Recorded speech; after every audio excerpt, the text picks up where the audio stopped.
Les timbres, quel sujet clivant. Certains détestent tout ce qui est timbre et philatélie, mais tout le monde a fait un jour ou l'autre une petite collection en étant gamin. Le problème, c'est qu'on est vite submergé, il faut choisir un ou plusieurs thèmes. Le soleil, c'est énorme. L'astronomie, c'est infini. Et le temps, on sait quand ça commence. Peut-être qu'en prenant l'intersection des trois ensembles, ça constituerait un domaine plus petit. Mais je me suis vite aperçu qu'il y avait les astrolabes, les sphères armillaires, les instruments anciens, les héliographes et les compas solaires et que ça faisait finalement une énorme quantité de timbres. J'ai décidé de me limiter au cadran solaire en posant cette question: combien peut-on trouver de timbres représentant un cadran solaire dans le monde, dans le système solaire? J'ai commencé à chercher sur Internet temps et timbres.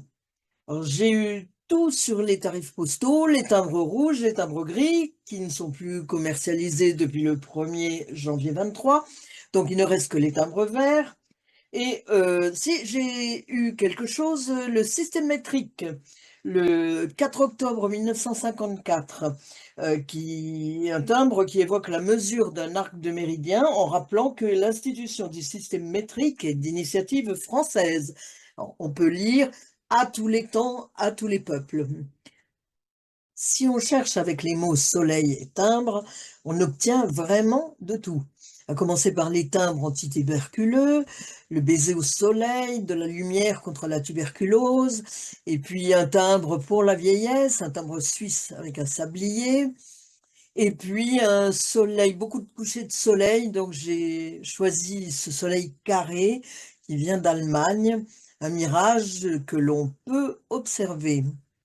On obtient aussi des Mariannes, Marianne à la nef de 1959, Marianne de 1955 avec ses déclinaisons publicitaires, et puis la fameuse semeuse de rôti de 1903.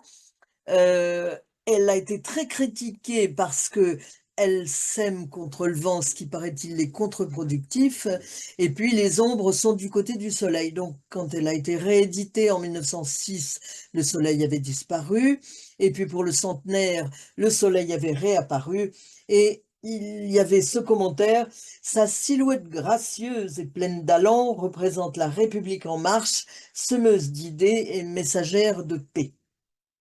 On verra une autre Marianne à la fin. En cherchant avec les mots temps, soleil, timbre, j'ai obtenu surtout de la météo, mais pas mal de choses intéressantes.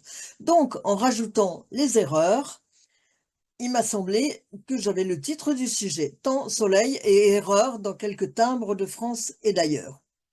Parmi les choses intéressantes, le site de Michel Lalos, et puis aussi la série d'articles d'Éric Daled dans Soleil et Temps, 132 à 136, le livre très complet de Renato Dicati, Stamping Through Astronomy, et bien sûr, toute une série d'articles dans Cadran Info.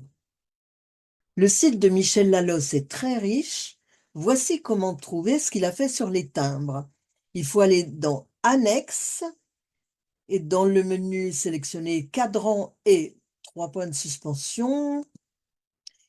Et là, tout un tas de choses passionnantes. En deuxième, vous trouvez cadran et philatélie. Sur la page philatélie et cadran solaire, vous trouverez une liste de 40 pays. Vous pouvez en sélectionner un. Et à gauche et à droite, deux mosaïques d'images. 10 pays à gauche, 4 pays à droite, celle de droite tirée de Cadran Info du numéro 17. J'ai voulu en savoir plus sur tous ces pays. J'ai laissé de côté les timbres sur lesquels ce n'est pas un cadran solaire. Les Émirats arabes, par exemple, ça doit être un radar. J'ai laissé les timbres sur lesquels le cadran est trop petit, comme les Pays-Bas. Et je me suis intéressée d'abord à ceux qui figuraient à gauche et à droite, des timbres d'Allemagne de l'Est, des objets qui viennent du musée de mathématiques et de physique de Dresde, une exposition d'horloges précieuses à sable et à soleil. Si vous parlez allemand, c'est très facile. À gauche et à droite, deux sabliers de chair, l'un de 1674, l'autre de 1700, avec quatre sabliers. L'écoulement du sable permet de savoir où en est le pasteur dans son sermon, un quart d'heure, une demi-heure, trois quarts d'heure, une heure. Moi, je trouve que une heure pour un sermon, c'est déjà très long. Ensuite, un cadran horizontal du XVIIe siècle, puis deux cadrans équatoriaux du XVIIIe siècle et un canon de midi qui date de 1800.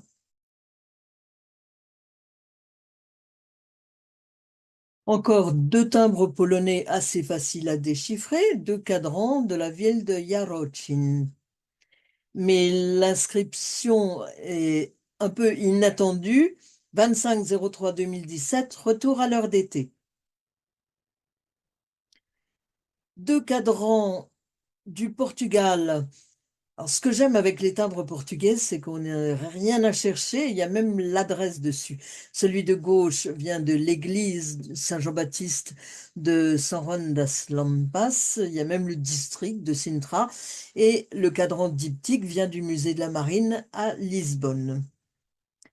Bon, maintenant, quelques timbres un petit peu plus difficiles à identifier. Si vous parlez maltais, vous lirez sans peine le titre de cette série, Trésor de Malte, et vous verrez que le timbre en bas à droite représente deux cadrans solaires, un contemporain et un ancien. Alors, pour avoir les explications, sur le site de Michel Lalos, il faut aller dans les albums de cadrans solaires et dans Accès au cadran solaire par pays. Là, vous saurez que ce cadran est situé dans la ville de Chuquilla et Michel Lalos donne les coordonnées et nous indique que ce cadran reste une énigme, en particulier l'inscription encore. Très joli timbre de Corée avec gnomon et soleil. On a mis des aiguilles sur le soleil, ça doit être plus pratique. Alors, si vous lisez bien le coréen, sur le timbre de droite, vous lirez Angbuilgu, le scafé, que l'on retrouve aussi sur des timbres de Corée du Nord. Sur le timbre de gauche, vous lirez Jangyongnu, clepsydre sonnante qui mesure le temps jour et nuit grâce à l'écoulement de l'eau. Ce sont les œuvres de Jang Yong-sil, inventeur coréen du début du XVe siècle, à l'époque du roi Sejong le Grand, le roi le plus populaire de Corée. Il a commencé par inventer l'horloge à eau en 1434, que vous retrouvez sur la deuxième série de timbres, à gauche. Sur la deuxième image, le scafé ou chaudron, et là vous distinguez bien sur le bord les figures animales qu'il avait inventées pour permettre aux analphabètes de lire l'heure. Heure du chien, heure du rat. Sur la troisième image, une petite sphère armillaire avec dragon. Sur la quatrième, le pluviomètre que Jang Yong-sil avait créé, le premier pluviomètre. Jang Yong-sil, c'est le Léonard de Vinci coréen. Il y a des pays au sujet desquels je me pose des questions. Par exemple, la Suède. 200e anniversaire de la fondation de l'Académie de Suède en 1786 par Gustave III. C'est l'Académie des belles-lettres qui décerne le Nobel de littérature. Si vous comprenez bien le suédois, vous lisez à gauche la devise talent et goût. Alors, que vient faire le cadran solaire là-dedans? Voilà, c'est la question que je me pose. Autre série de timbres intitulée Mesurer le temps et l'espace. Pour ça, on a choisi un baromètre, une boussole et un cadran solaire. C'est indiqué en dessous, solure, mais ce cadran ne correspond pas à la latitude de Stockholm. Autre énigme avec le Pérou. Le Pérou a émis ce timbre pour le 50e anniversaire de l'OMM, l'Organisation météorologique mondiale. Alors pourquoi un cadran solaire? Et encore une fois, un cadran solaire qui ne correspond pas à la latitude du Pérou. Voilà. Quelquefois, je me demande pourquoi. En revanche, le Pérou a émis à plusieurs reprises des timbres représentant l'Intihuatana, qui est à Machu Picchu. Là, il y avait eu toute une série de timbres aériens dans les années 50. Pour certains pays, c'est nettement plus difficile. Que voit-on sur ce timbre du Japon? Un méridien, midi, une date 1986 et à droite 61 de l'ère Showa. Si on sait bien lire le japonais, on lit en bas commémoration des 100 ans de la promulgation de la Japan Standard Time. Ce méridien en rappelle un autre. En 1986, le 135e méridien Est a été déclaré référence officielle pour déterminer l'heure normale du Japon. L'illustration publiée par Serge Grégory dans Cadre Info numéro 17 me posait un problème. Quelle est cette horloge? Eh bien, le méridien passe par la ville d'Akashi, surnommée la ville du temps, et le planétarium a été construit en 1960 exactement sur le méridien. D'ailleurs, on peut lire le nom d'Akashi sur le cachet rouge. C'est ça qui m'a permis de comprendre un autre document. Un autre timbre, avec la moitié de la Terre en rouge et l'autre moitié dans l'obscurité, mais un cachet indiquant Tokyo. C'est le 75e anniversaire du JST, donc l'illustration, c'est encore le planétarium d'Akashi. Un coup d'œil sur les dates. À gauche, 12 juillet 36, c'est-à-dire 1961. À droite, 11 juillet 61, c'est-à-dire 1986. Il s'agit de l'ère Showa, qui correspond au règne de Hirohito. Elle a débuté en décembre 26 et s'est achevée en janvier 1989. Et n'oubliez pas de regarder le cadran solaire à droite. Un dernier pays qui m'a donné du fil à retordre, c'est le timbre sombre qui est à gauche sur la deuxième rangée. République d'Haïti. Ce sont les caractères chinois qui ont attiré mon attention. Le timbre fait partie d'un bloc intitulé Les 4 grandes inventions de la Chine. L'imprimerie, le papier, la poudre à canon, le compas. En haut de l'image, un superbe dragon montre la chronologie des dynasties. Sur le 4e timbre, en haut, la cuillère montrant le sud.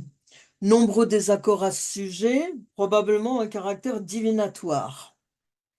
En bas, si vous lisez bien le chinois, vous lisez Luopan. Luopan, c'est la boussole Feng Shui. Alors en Feng Shui, la boussole a pour but de refléter la voûte du ciel sur Terre. Littéralement, ça veut dire l'univers sur un plateau. Et ben, ce sera très important si vous voulez aménager votre intérieur en tenant compte de la circulation des énergies. Mais ce n'est en aucun cas un cadran solaire. Je vais montrer encore 2 timbres qui ne font pas partie des illustrations précédentes. Cette enveloppe avait été émise par l'Islande en 2009 pour l'année mondiale de l'astronomie. Le timbre qui est à gauche montre un gnomon et il évoque les observations précises faites chaque jour de l'année par un fermier, Audi Helgason, surnommé Star Audi, qui vécut aux alentours de 1100 et put ainsi déterminer des dates et positions des solstices d'hiver et d'été, une aide précieuse pour les Vikings qui n'avaient pas d'instrument de navigation. Ensuite, le seul et unique timbre français, le premier, intitulé Cadran solaire, émis en 2020. Alors d'abord, il m'a semblé que peut-être ça serait mieux si on le retournait. Ça permet déjà de lire l'inscription. La devise latine, ce compas marin montre le chemin sur terre et sur mer. Ensuite, on voit Hans Tucher 2 et 3, cadran solaire. Alors, c'est effectivement un cadran solaire qui est au musée du Louvre, Mais c'est le couvercle, c'est une rose des vents. Et ce cadran, qui est un diptyque, est très intéressant. J'en ai fait une étude détaillée que vous pouvez retrouver sur le site de la Commission des cadrans solaires, sur l'espace membre. Ça dure 8 minutes 30 et vous saurez tout sur ce diptyque du musée du Louvre. Alors, je suis en mesure de répondre à peu près à la question: combien y a-t-il de cadrans solaires sur les timbres du monde entier? Bien, j'en ai trouvé à peu près 30 chez Michel Lalos et je crois que je dois arriver à peu près 40 en tout. J'ai terminé en présentant quelques erreurs. Par exemple, ce timbre qui a été émis pour les 400 ans du calendrier grégorien. C'est un timbre allemand de 1982 qu'on retrouve partout. En fait, moi je me disais, mais ça n'a rien à voir cette illustration avec le calendrier grégorien. C'est une représentation de Johann Rasch, un érudit autrichien polyvalent, qui publia des ouvrages très divers sur la viticulture, la musique et le nouveau calendrier, mêlant règles paysannes, jours perdus, avec astrologie et divination. Voilà, ça n'a presque aucun rapport avec le calendrier grégorien. Savez-vous qu'il n'y a aucun timbre en France représentant l'Observatoire de Paris? La République centrafricaine a fait un timbre à l'occasion du bicentenaire de la première ascension en ballon et a représenté Gay-Lussac, mais en fait, c'est pas l'image de Gay-Lussac, c'est l'image de Biot, et l'Observatoire de Paris au fond. Alors, j'ai trouvé aussi un timbre du Niger et un timbre de Sierra Leone à propos de la comète de Halley. Ils ont représenté Kepler, je ne sais pas pourquoi, avec des couleurs un peu curieuses pour l'Observatoire de Paris, avec les deux coupoles telles qu'il était jusqu'en 74, je crois. Alors, Suzanne de Marbach m'avait certifié qu'il existait un timbre sur l'Observatoire de Paris, mais on ne l'a jamais trouvé. Je pense que c'était un timbre personnel.